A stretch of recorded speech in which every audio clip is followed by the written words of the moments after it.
Hello and a very good evening, brethren. I hope you've had a good day and your week is going well. Thank you so much for taking time to come and listen to this talk, which I hope will help you understand what All Saints, or the Feast of All Saints and All Souls is all about. I mean, what's the big deal? And as you can see on the screen, that's pretty much what I'm going to be talking about. So that's the first part on All Saints. So we're going to cover the origins from Christianity being legalized. That's pretty much where it started from. Going through the various areas where saints were commemorated, when it was first designated as a feast day on the 1st of November, and then the pagan connection, because I think some people think that All Saints, because of Halloween, it was taken from pagan rituals and customs. So we cover that, and then those names are Samhain, Mahola, those are like pagan gods. So we're going to talk about them. And then the impact of the Roman conquest in Britain in AD 43. And then obviously we go into All Hallows Eve, where it comes from, why we celebrate All Saints Day, and then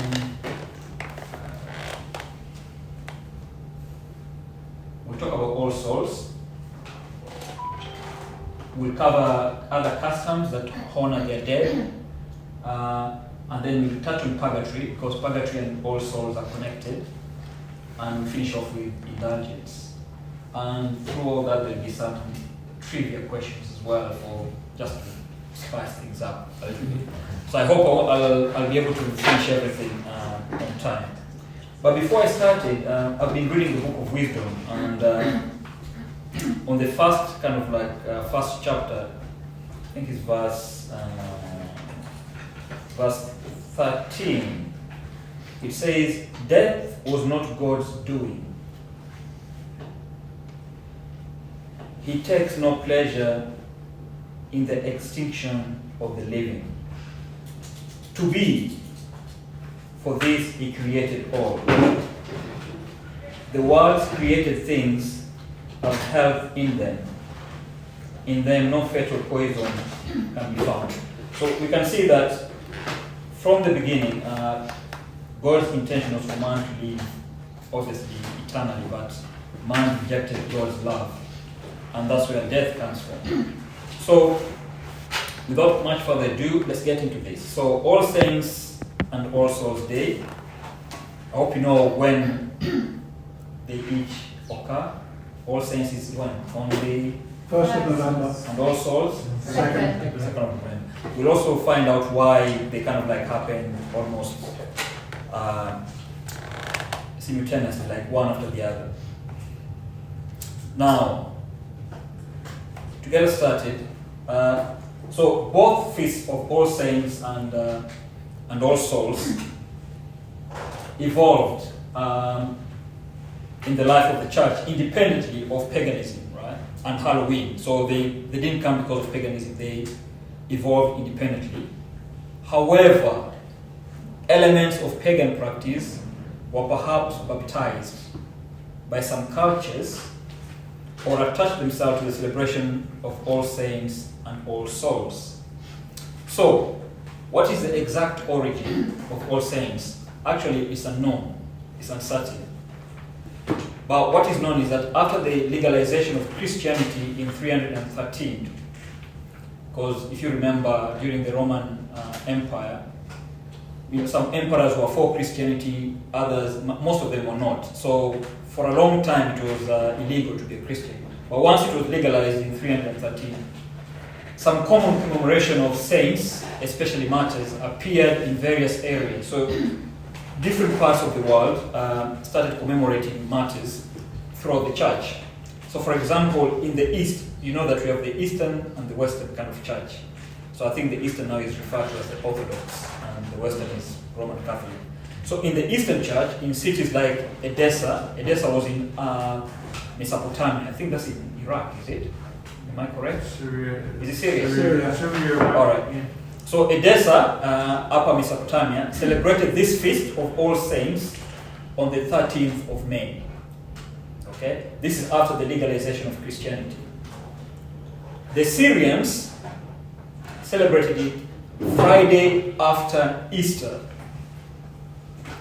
In the city of Antioch, is that modern day Turkey? I think? Yeah. In the city of Antioch, the Feast of All Saints was celebrated on the first Sunday after Pentecost. So that's the eastern part of the church. And then you have people like Saint Ephraim, who died in 373, and Saint John Chrysostom, who died in 407. They also attest to the feast day in their preaching. So they also kind of like acknowledge the Feast of All Saints. And then in the Western Church, commemoration of the All Saints was also celebrated on the first Sunday after Pentecost. So on the Western side of Christianity, this is now first Sunday after Pentecost. Right. I was going to give you trivia now, but I'm going to wait until later on. So, the primary reason for establishing a common feast day, because now we have different people commemorating the feast day different times of the year. So the primary reason for establishing a common feast day was because of the desire to honor the great number of martyrs. So this is why we're having like a common day to celebrate all the martyrs. Because the great number of martyrs, especially during the persecution of Emperor Diocletian, I think that's how you pronounce it, who reigned between 284 and 305. During his reign, this was the worst and most extensive persecution of Christians. So a lot of Christians were killed or martyred. Also in the year 270, Emperor Aurelian sent a legion. Does anyone know how many people are in a legion? Guess? 1,000? No? A bit more? 10,000? A bit less? 6,000. 6,000, yes. And 324. a bit more than that.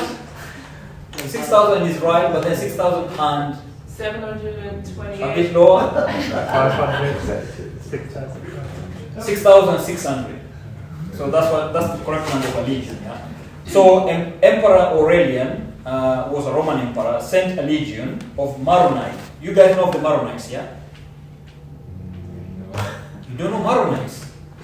They are Christians from, I think, Syria or Lebanon, and they are in union with the Catholic Church. You don't know about them? Oh my gosh. I'm not surprised.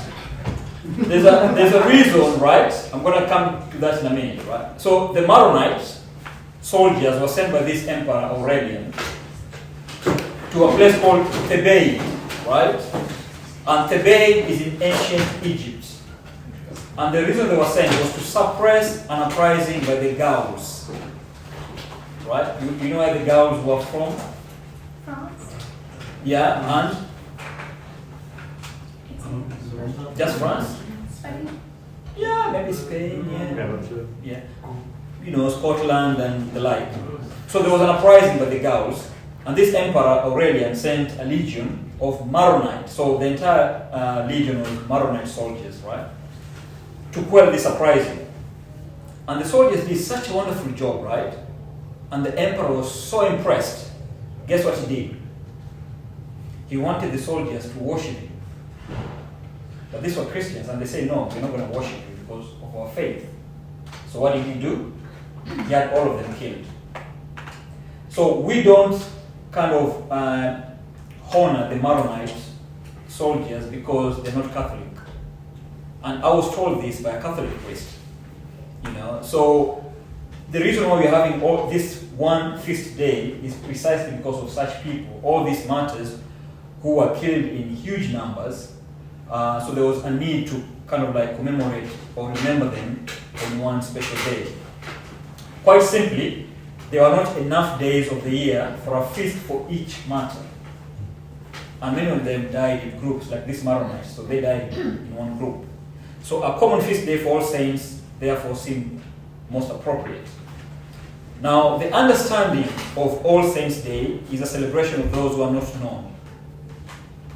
So all the martyrs who are not known, because sometimes there can be this misconception that St. Luke and, I don't know, St. Nicholas and St. Simon, these are the only saints.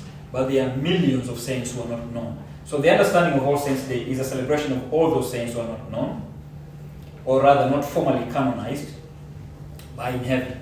So they're in heaven. People like our ancestors, like for me, my parents, grandparents, and other unknown holy ones. It is the practice of celebrating the feast of a saint to honor their memory. That's very important. We are honoring their memory. And to seek their intercession. So it's two parts. So we are honoring their memory and we are seeking their intercession. Their life often models for us patterns of godly behavior. So we had you can say saintly, but more godly behavior. They are remembered as the church triumphant. Which is the other church? We've got church triumphant and Church militant. Who are the church militant? Church militant are us. Yes. A church triumphant? Church in heaven. Church in heaven. So those are two kind of churches. Yeah? So church triumphant is in heaven, church militant is here. So they are remembered. Sorry? The church suffering in purgatory. Yeah, in purgatory, yes. Yeah.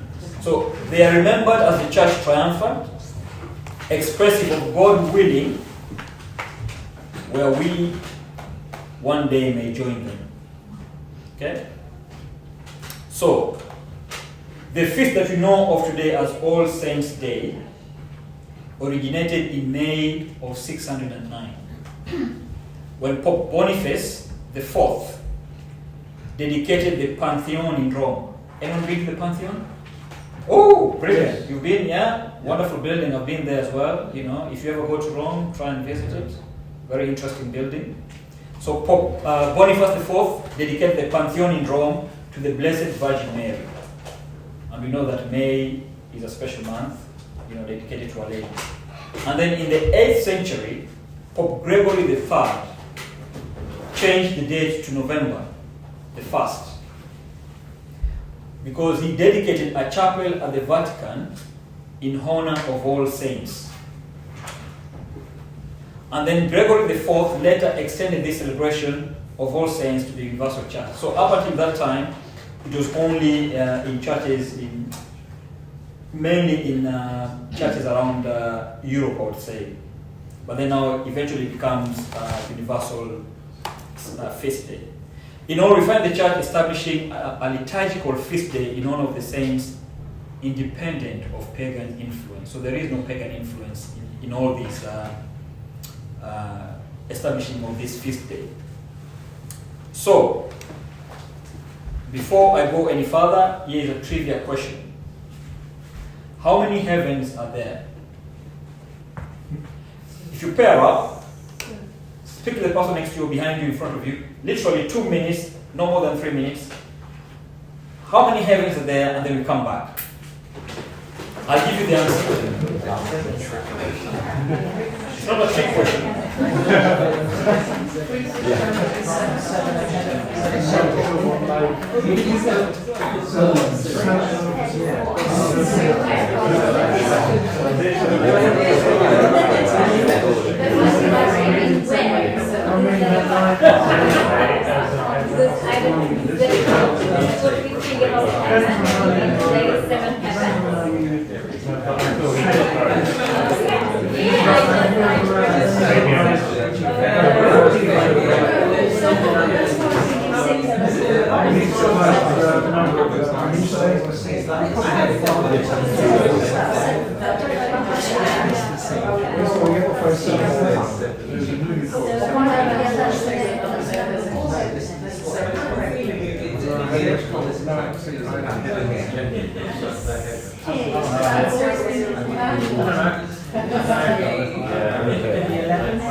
That's it?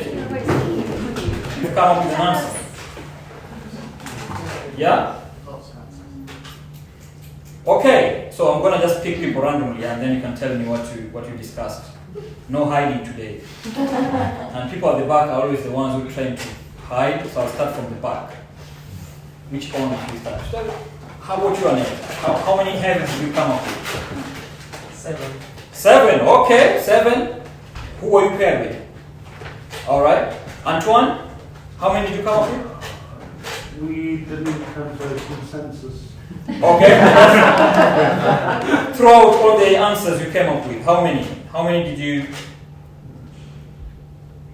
Clara? I was saying that it's at least 3, but probably 7. 3, but probably 7. Okay. So you were with. Okay. Tom, were you there? Yeah. You were with them. Well, I thought it was 1. Okay. Interesting.1. I think we had 3, 7, and 1. Okay. And Roger, who were you with?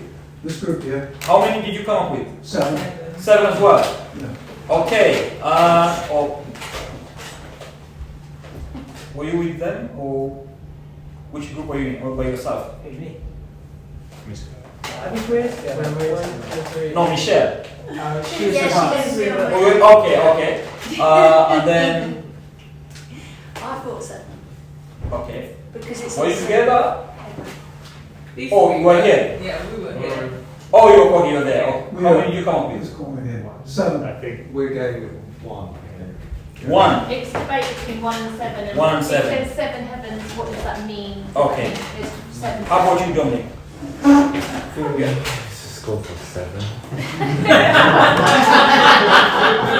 How come I doubt you? You know, you really come up with 7. So where does 7 come from? Like out of curiosity. St. Paul, 7 heaven. Say what? Did you mention it? St. Paul, 7 heaven.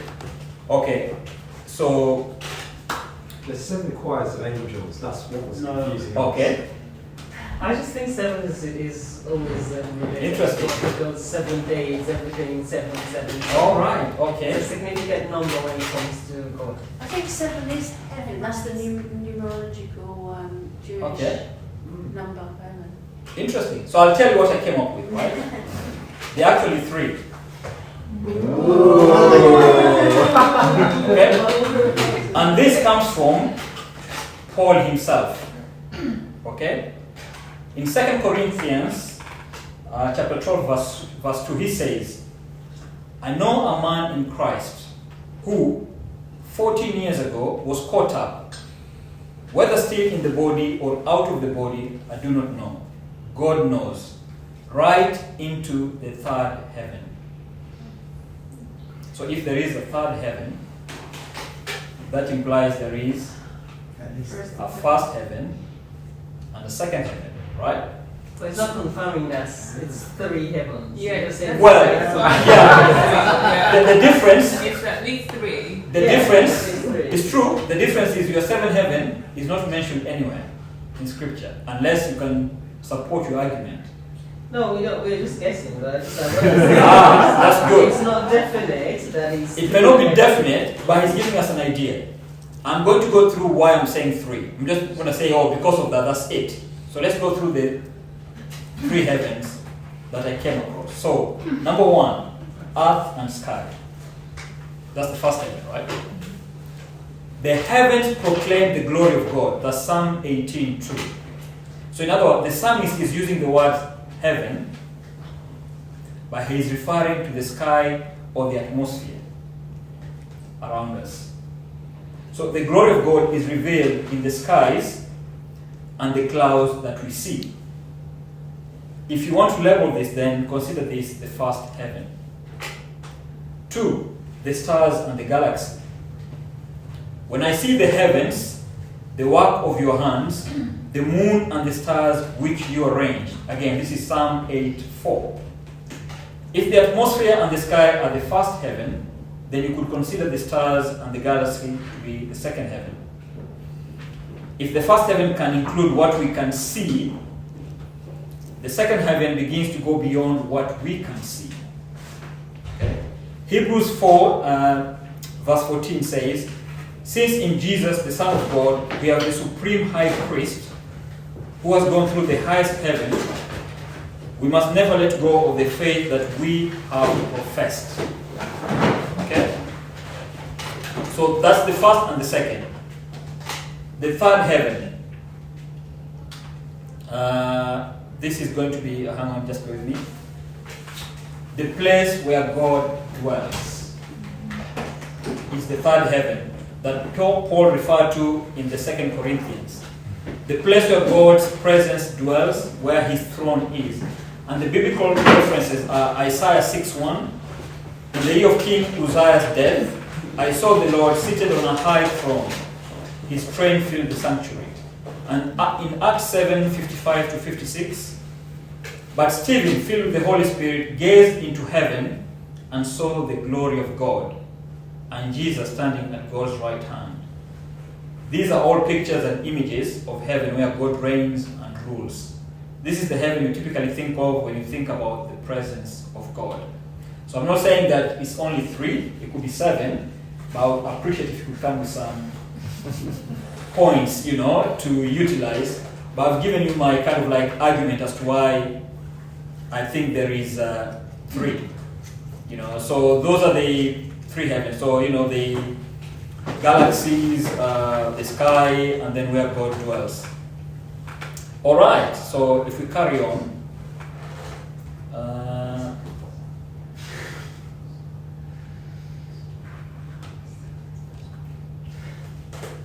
I'm going to go into the pagan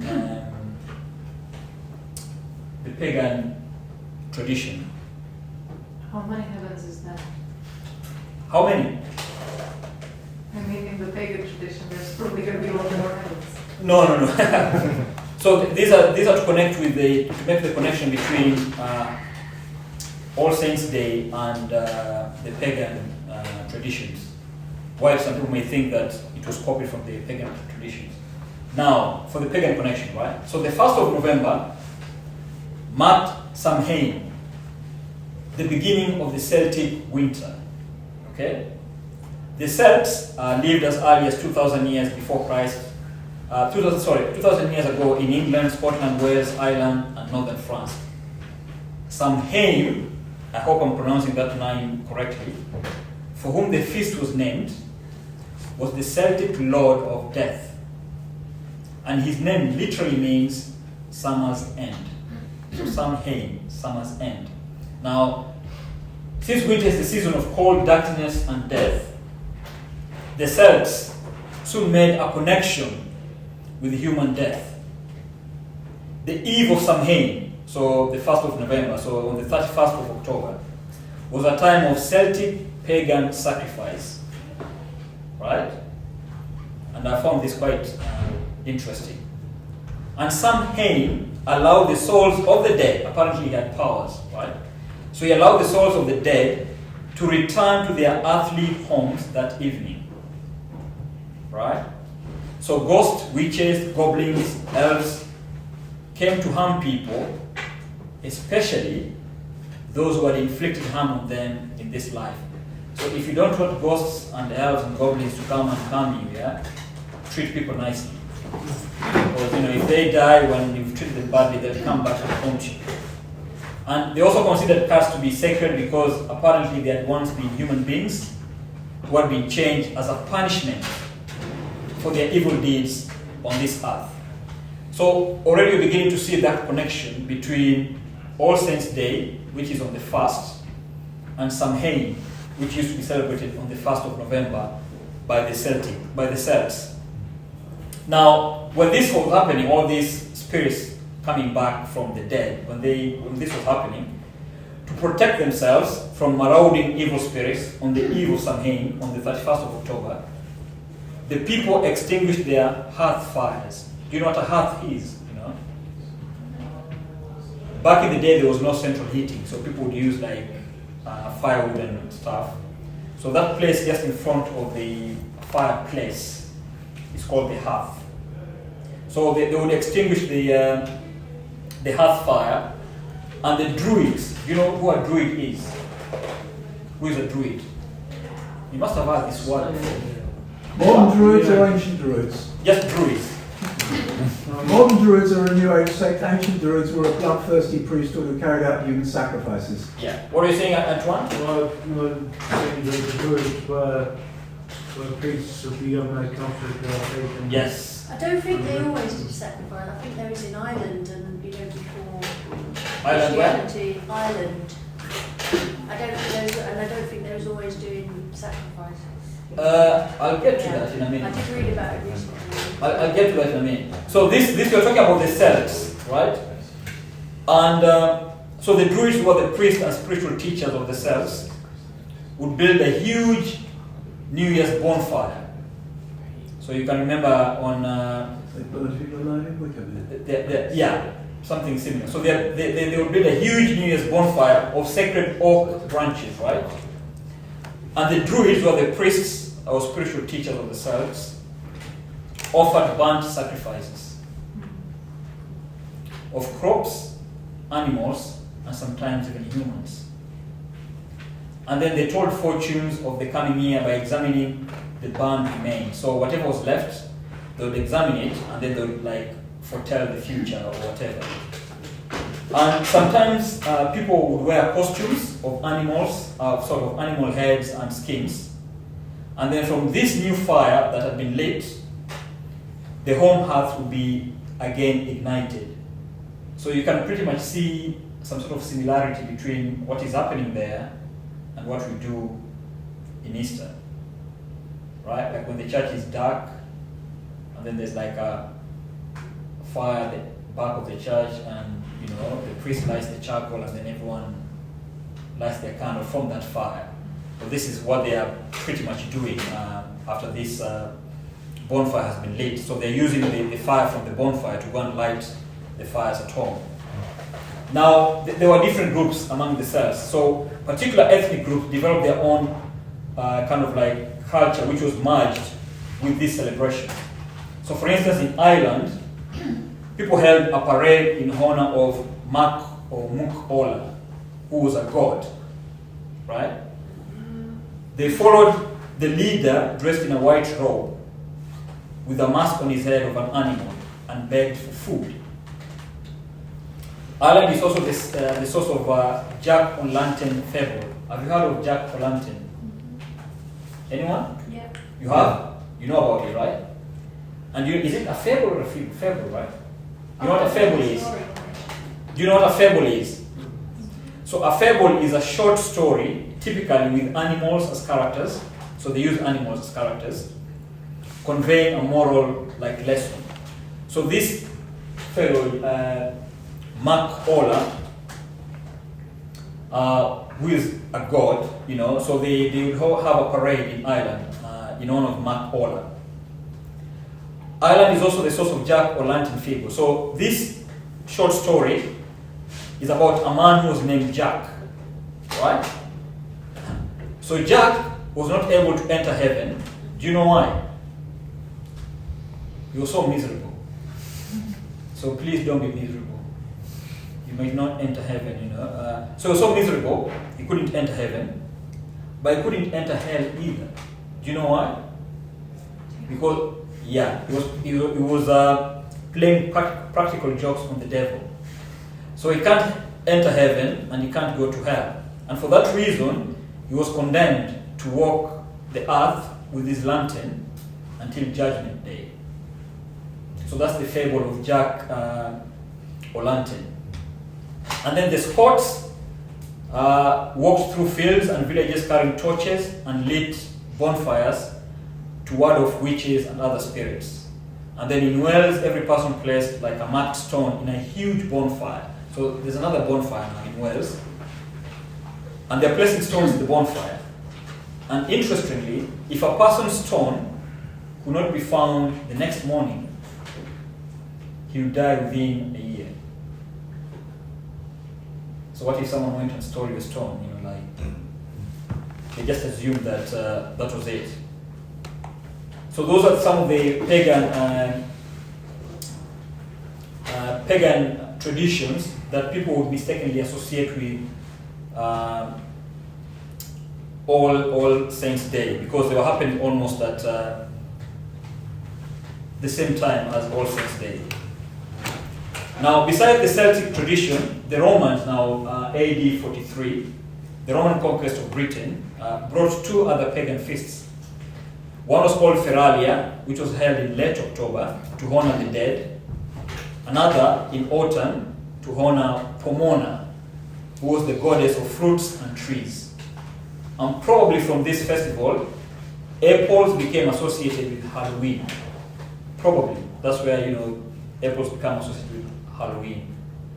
Then the elements of this Roman pagan celebration were combined with the Celtic Samhain. So you're finding the Roman tradition, pagan tradition, being combined with Samhain.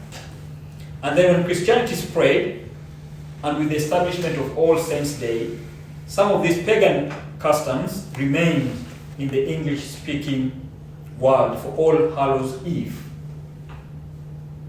All Hallows' Eve, right? Or Halloween, or All Saints' Eve.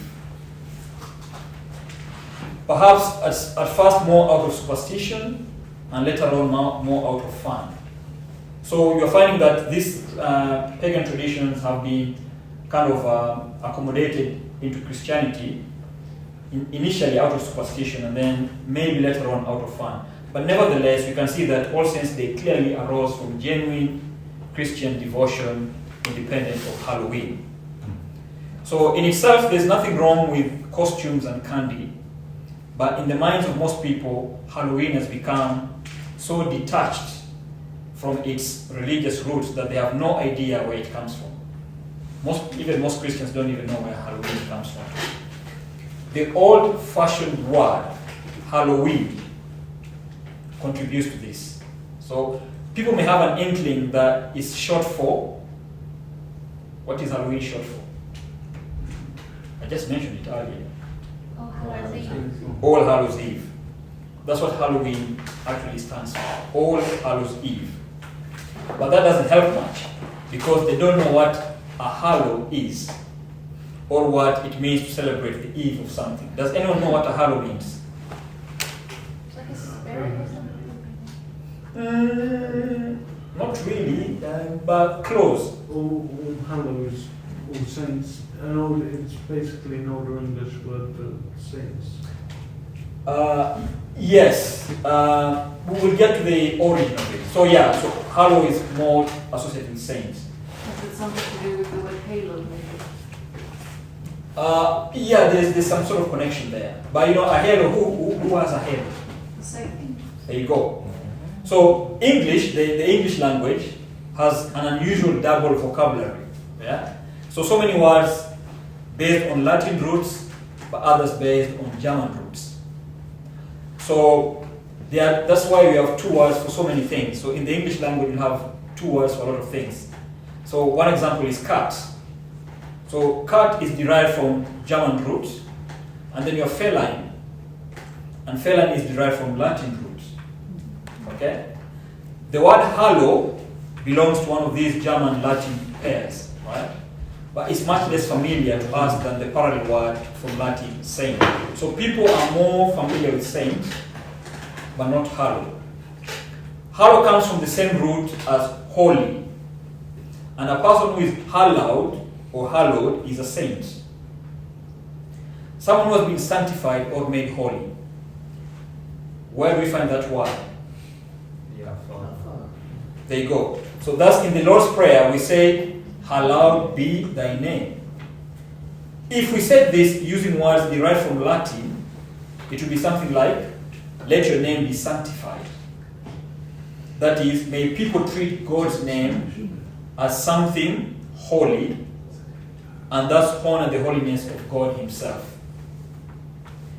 The in, so Halloween, so you've got hallow and then in, W-E-N. So the W-E-N part of Halloween is similarly old-fashioned.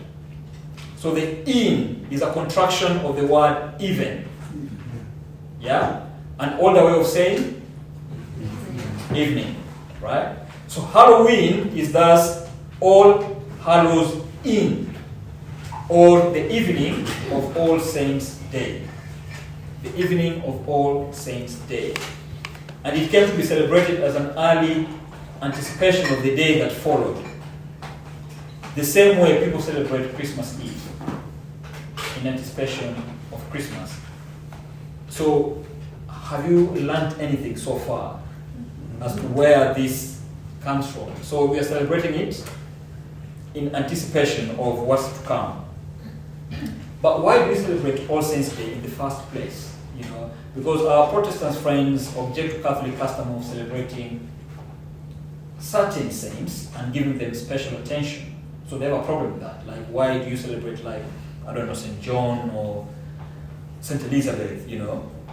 Aware that there are liturgical days commemorating individual saints, they want to know why there aren't celebrations for all the other people in heaven. After all, in the book of Revelation, John describes the population of heaven this way. After this I looked, and behold, a great multitude with which no man could number, from every nation, from every tribe, peoples and tongues, standing before the throne and before the Lamb, clothed in white robes, with palm branches in their hands, and crying out with a loud voice, "Salvation belongs to God who sits upon the throne and to the Lamb." This is Revelation 7, verses 9 to 10. Don't all these other people deserve recognition too? And the answer is, they do. And this is why we have All Saints' Day. You know, since there's only 365 days in a year, so you can't really allocate all these saints to a day because there's not enough days, you know. And hang on a second.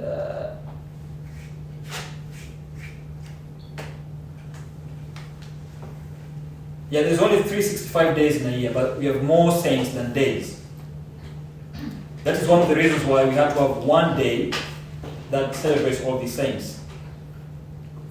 Not every person in heaven can have his own liturgical commemoration, but they should all be recognized for the way they cooperated with God's grace.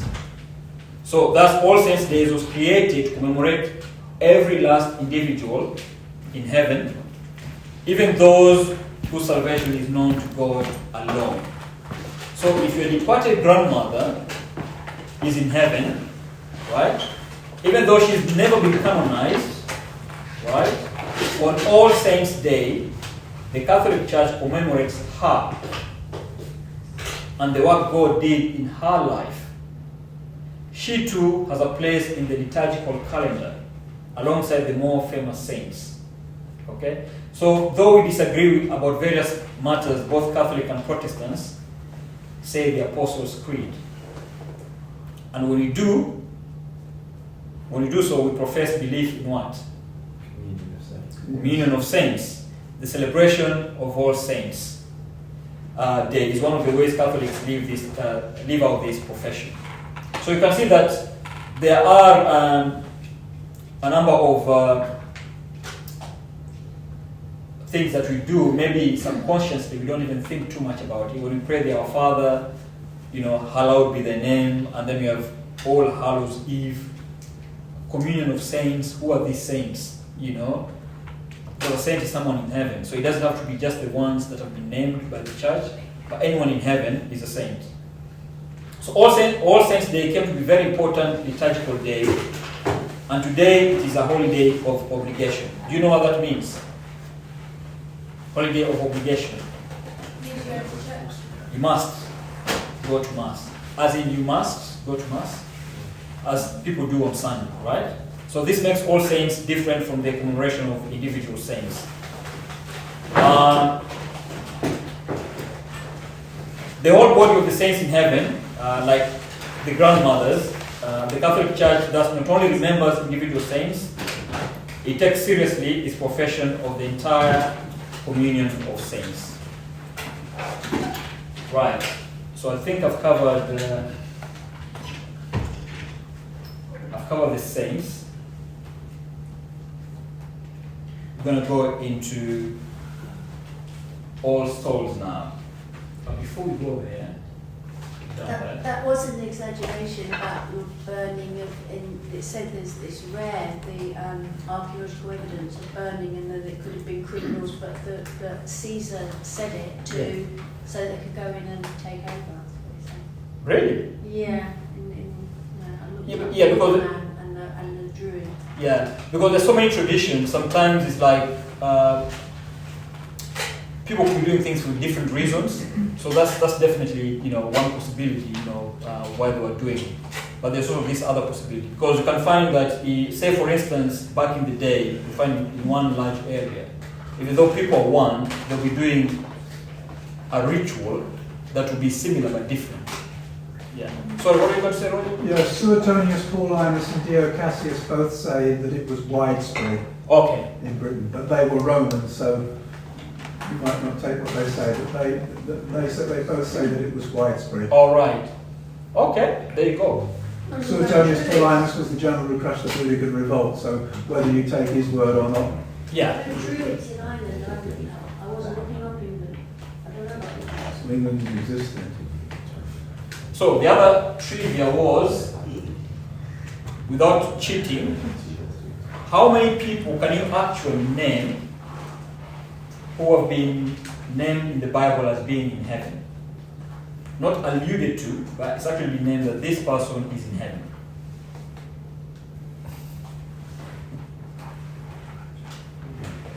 You can't? I know you're Catholic, you don't read the Bible. I can't even think of a name, like one person, like Elijah? Elisha? Enoch. Elisha, how did we come to Elisha? How does that happen? He was taken up in the chariot of fire. Elisha or Elijah? Elijah. Elijah, yes. Enoch. Enoch, yeah. Mary. Mary is alluded to. Is it said in heaven? She's in heaven? No, it's not. She's alluded to being in heaven, but it's not mentioned as... Not explicit. Yeah. Revelation 12. Abraham? Abraham, yes. Yeah. And who else was with Abraham? Moses? No, it was very explicit. Who was there begging and it was ignored? Oh, the Lazarus. Yeah. Who else is in heaven? Who was the first saint? Stephen. Stephen. No. No. John the Baptist. No. Jesus. The guy. No. There you go. The thief. I tell you today, you'll be with me in paradise. So he was the first saint. Right? So it's just good to know about this. I mean, these few people who've been mentioned in scripture. It's just a trivia, There's two more to come, which are a bit hard. One of them is I asked a priest today and he couldn't answer. So that's going to be homework. It's really hard. It's to do with it's fascinating question, really fascinating question. So now we're going to eat all souls, right?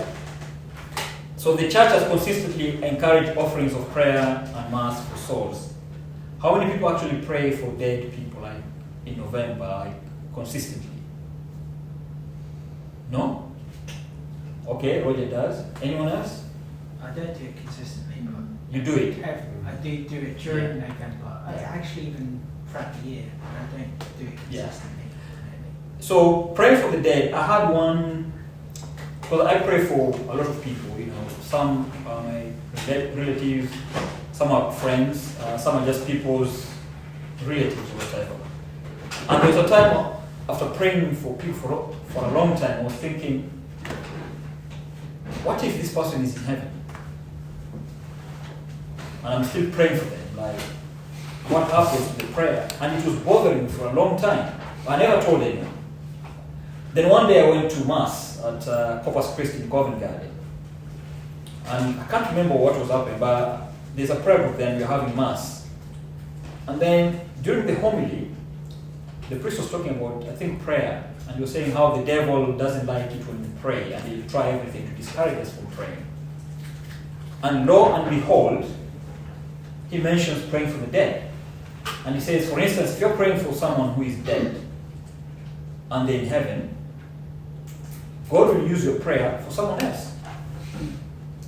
And I'm like, wow. I mean, that for me was like divine intervention, because I had not mentioned to him I've just been wondering about this thing over a few weeks. I go to Mass and he mentions it. So that was very encouraging because you'd think, oh, if someone you're praying for is in heaven, then perhaps your prayer is going to waste. But it's not going to waste because there are people in purgatory with no one to pray for them. So please do pray for people because whatever you do will be done to you. So if you're expecting people to pray for you when you die, start praying for people right now. So the church has encouraged the offering of prayers and mass for the souls of the faithful departed in purgatory. So at the time of their death, these souls are not perfectly cleansed of venial sin. Do you know what a venial sin is? Yeah. What is it? It's a sin that doesn't result in hell. It's a less serious sin. Yeah, it's a less serious sin. Yeah. So it does not kind of like cut off God completely from our lives. So that's a venial sin. So at the time of their death, these souls are not perfectly cleansed of venial sin or have not atoned for past transgressions. So something that someone did in the past, they've not really made up for it. Thereby are deprived of the beatific vision or vision. The faithful on earth can assist these souls in purgatory attaining the beatific vision through their prayers, good works, and the offering of Mass. So I don't know whether I'm going to touch on it in when it comes to indulgence, but I don't know whether you are aware that when you go to confession and you confess your sins are forgiven, right? But the sin still has a consequence. You're aware of that, right? That the sin still has a consequence. And to remove that consequence, what do you need? An indulgence. An indulgence. And what is an indulgence? We're going to talk more on that in the last page. Opportunity, I suppose. Okay, we'll come to it. But it's just to be aware that when you go to confession, your sins are forgiven, but the sin has a consequence. So there is punishment attached to it until it's completely kind of like wiped out. So prayers, good works, and the offering of Mass are ways of atoning for that. In the early days of the church, the names of the faithful departed were posted in churches. In fact, I've been to a few churches in this country. Most of them are outside London, where when you go in, there's like a book with names of the faithful departed in the book. So I'm not sure why, but it's probably maybe to encourage people to pray for them. So when you go in, you can see the book and you can see the name of the parishioners who died. And I think that's one of the traditions from this. So in the early days, the church, the names of faithful departed were posted in the church so that the community would remember them in prayer. In the 6th century, this is about the tradition of how All Souls Day came into being. The Benedictine monasteries held a solemn commemoration of deceased members at Whitsuntide. Do you know what Whitsuntide is? It's to do with Pentecost.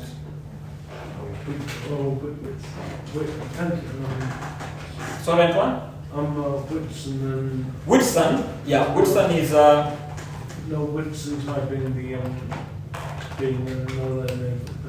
yes. Sorry. No, it's all right. So in Britain and throughout the world, among Catholics, even Anglicans and Methodists, the Christian holiday of Pentecost is known as Whitsun, Whitsun. So the Benedictine in the 6th century held a solemn commemoration of deceased members at Whitsun, the days following Pentecost. In Spain, St. Isidore attested to a celebration on the Saturday before Sexagesima Sunday. Does anyone know what that is? Sexagesima. Two Sundays before Ash Wednesday. Yeah, the second Sunday before Lent. So yes, basically, in the old calendar, there's a pre-Lent season, and 3 Sundays. Septuagesima, Sexagesima, and Quinquagesima. There you go. The 3 preparation. Yes. So there you go. So St. Isidore is a testing celebration on the Saturday before Sexagesima Sunday, which is the second Sunday before Lent, the 8th before Easter in the old calendar. In Germany, we have this guy called Widukind, Abbot of Covey. He recorded a specific ceremony for the faithful departed on October the 1st. And then St. Odilo, the Abbot of Cluny, decreed for all the Cluniac monasteries that special prayers be offered and the office of the dead sung for all the souls in purgatory on November the 2nd, the day after All Saints' Day. So it begins with the emergence of All Souls' Day. And then the Benedictines and the Carthusians adopted that same devotion. Soon November the 2nd became, or rather was adopted as the Feast of All Souls for the whole church. So we're having tradition kind of like leading to the day being accepted universally. And then other customs have arisen over time in celebration of All Souls' Day. So the Dominicans in the 15th century, they instituted a custom of each priest offering 3 masses on the Feast of All Souls. Pope Benedict XIV approved the practice, and it rapidly spread throughout Spain, Portugal, and Latin America. And then during the First World War, Pope Benedict XV, recognizing the war dead, because a lot of people died during the First and the Second World War. So Pope Benedict XV, recognizing the number of dead and the numerous masses that could not be fulfilled, because why?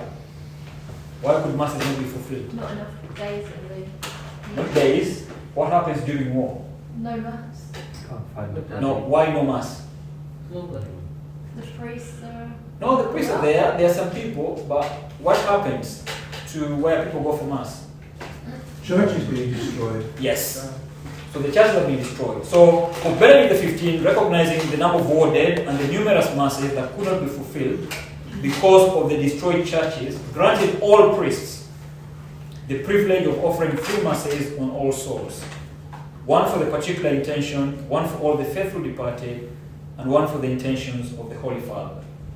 So these are customs that are coming up surrounding All Souls. And then other customs developed regarding All Souls. For instance, in Mexico, they call it Dia de los Difuntos.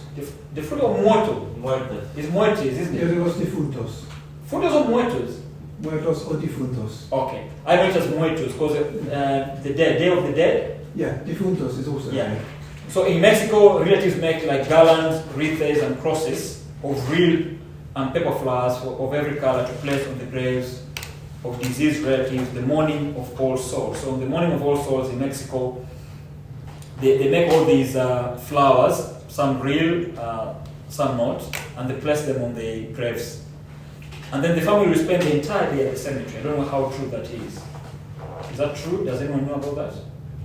I know that like in Mexico it's super cheerful, and they want to play with those people that are dead. Yes. So they want to like party with them and Yes. show how it's very cheerful because they want to have fun with them. Yeah. Rather than mourn them. Yeah. Because so it's like It's like a party. I've been there. There's a celebration in this. Yes. I don't know if it's whole day, but definitely significant time. It is, yeah. I've been in Mexico when this happened, and they dress like quite scary, you know. What, Day of the Dead, do you mean? Yes. Day of the Dead.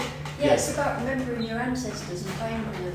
Yes. Yeah. But I was wondering whether they spend the whole day on All Souls Day in the cemetery.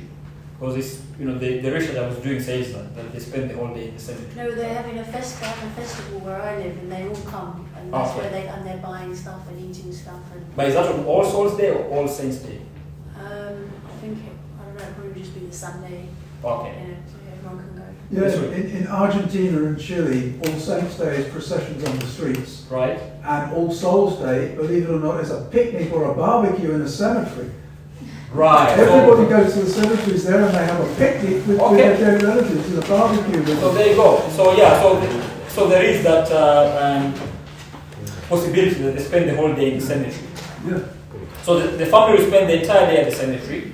The pastor will visit the cemetery, preach, and offer prayers for the dead. and then bless individual graves.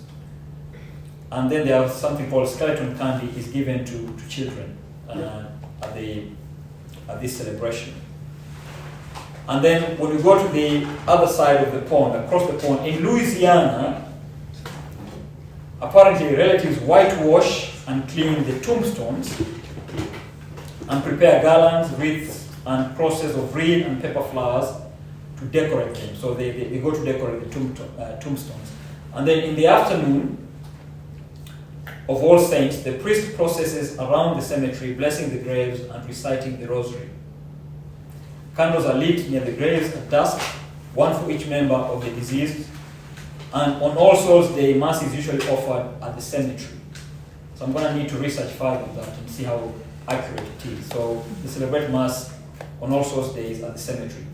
In the Middle Ages, superstitious belief, probably influenced from Celtic paganism, held that souls in purgatory appeared on All Souls Day as witches, toads, goblins, etc., to persons who committed wrongs against them during their lives on earth. So this thing is being repeated again. So be kind to people, I beg you. Otherwise they'll come back and haunt you, once they die.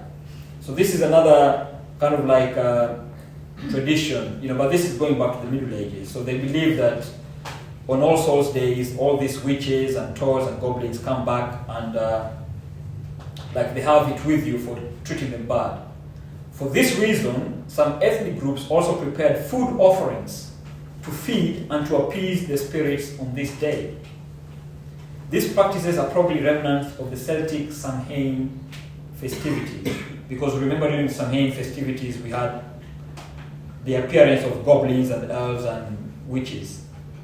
So now, if the goal of this life is eternal life with God in heaven, and all of us either end up enjoying the unending happiness of this vision, or cut ourselves off from it, it seems there could be no third possibility. It's like one or the other. Yet, after celebrating those who are enjoying the first alternative, that is heaven, the Church encourages us through the liturgy to remember and pray for those of the faithful departed in neither final destination. So those who are neither in heaven nor in hell. So they are in between. So why does the Church believe that some of the dead need our prayers? Where does this come from?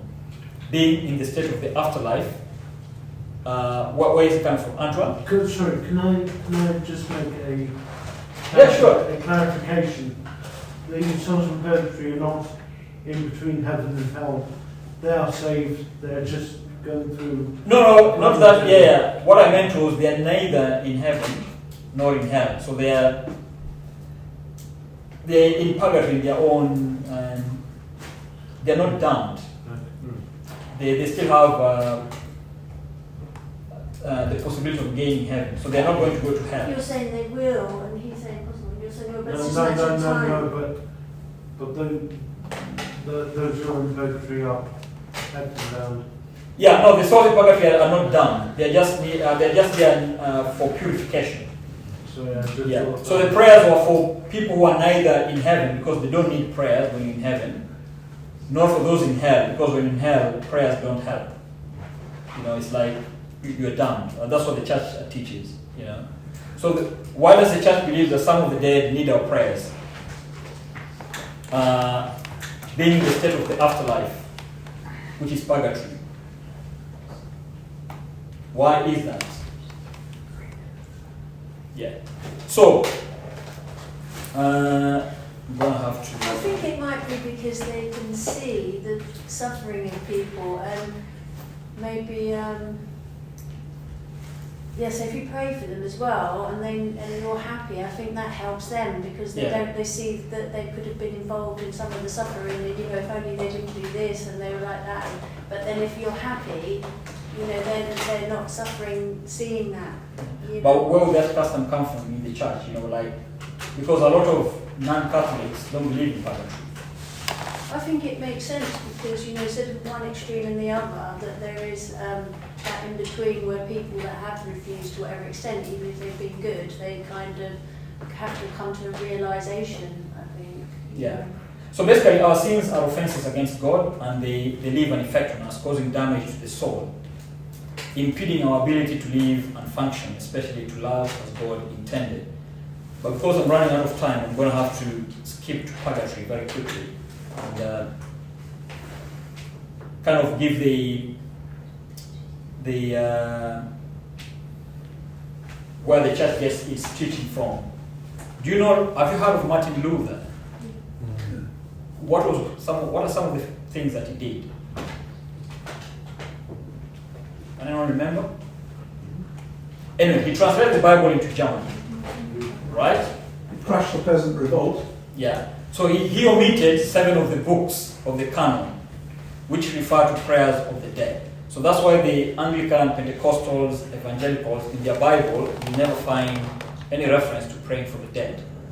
And it comes from Luther translating the Bible into German. So a lot of the translations afterwards more or less copied this, so they omitted these 7 books of the canon.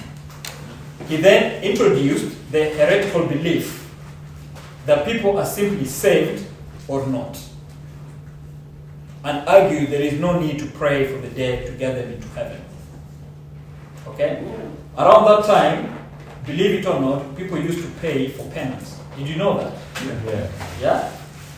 So, from this translation of the Bible into Germany and this heretical proclamation by Luther, and him kind of like accusing the church with this practice of selling penances, the church was taken back.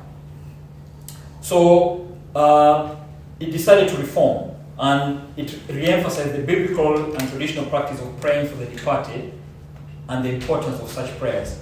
So where does this come from biblically? Does anyone know? Maccabees. Maccabees. By which Maccabees? Because this 2. Yes, 2nd Maccabees. Right. So purgatory is a state of final purification after death before entrance into heaven for those who died in God's friendship, but only imperfectly purified. So a final cleansing of human imperfection before one is able to enter the joy of heaven. The tradition is based on several scriptural references which speak of a cleansing fire. So 1 Corinthians 3:15 and 1 Peter 1:17. But the main one is based on the practice of prayer for the dead, which is drawn from the book of 2nd Maccabees 12:46, right? Where Judas Maccabeus, was he a king or a warrior? He was a warrior. It was a warrior. So Judas Maccabeus has prayers for atonement, or prayers of atonement, for some who died in battle. So they were fighting, right? And some people died. Now, if he's asking for prayers of atonement for those who died, if they're in heaven, there's no need for prayers. And if they're in hell, they'll have no avail. So Protestants will question this because they don't have this book in their Bible. But the reason why he asked for prayers for these people who died is because they were wearing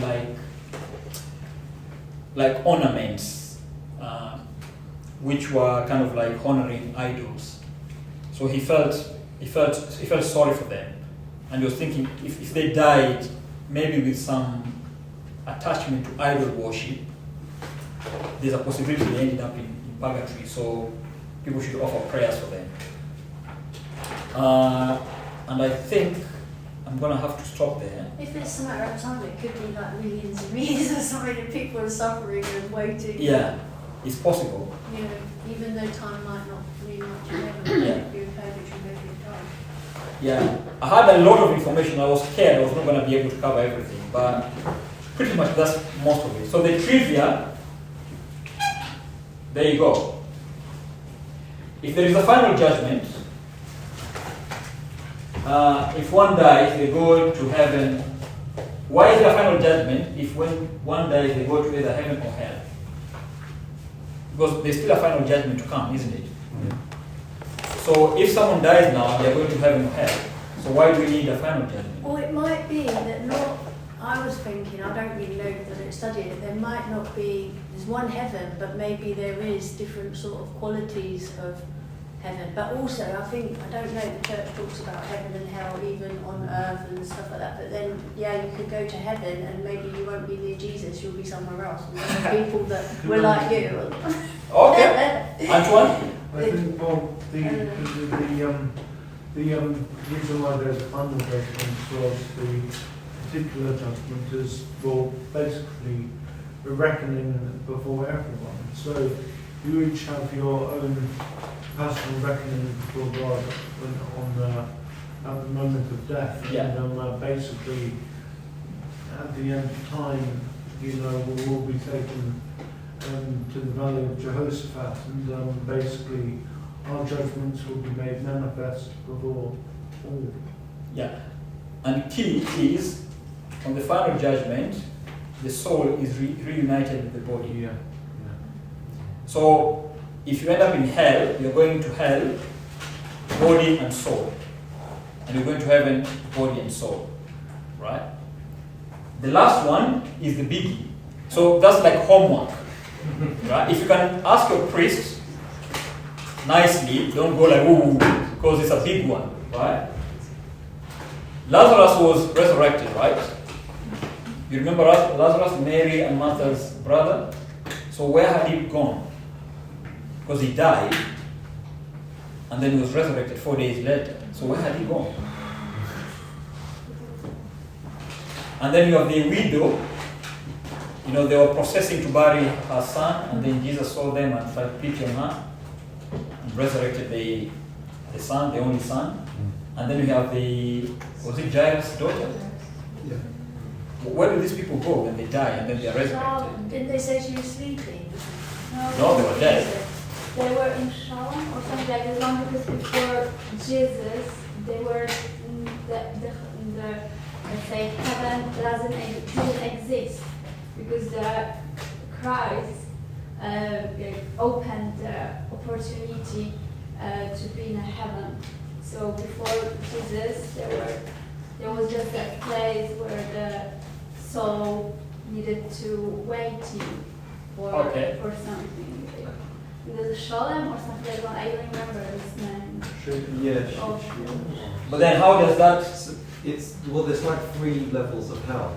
And if you're in like the first level of hell, it's not like hell. Yeah, as you're talking about here. Yeah. So the fathers, like, so before Jesus, they were in this sort of level of hell. So when Jesus died and spent 3 days in the grave, he descended into hell. That's what I'm saying. Agreed.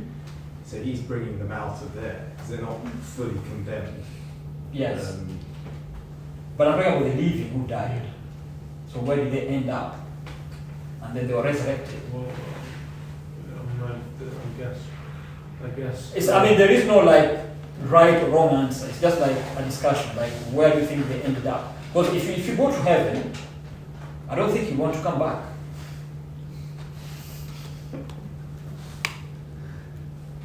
Are you saying after they were resurrected? Yeah, no, so they died, right? So Lazarus died, and then Jesus brought him back to life.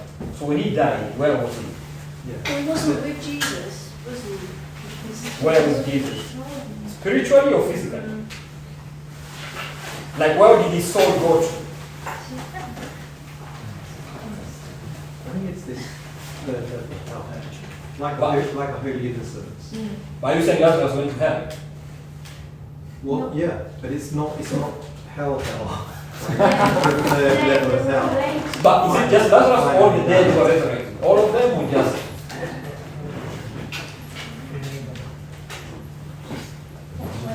No? So that's the homework. Purgatory. Please. Huh? Purgatory. We went to purgatory. But it's possible. It's It possible. depends what lives they lived, both before they were resurrected and between their resurrection and their second death. Yeah. But it's I'm still researching this, right? So if I get an answer, Guys, why don't we discuss this over burgers? One Yeah. at a time. I'll send you a really quick link. that would be great. Yeah, that would be great. Yeah. But thank you so much for listening.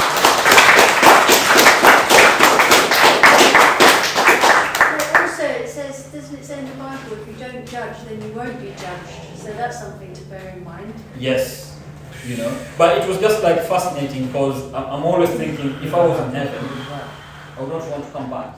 You know, yeah. So, but thank you.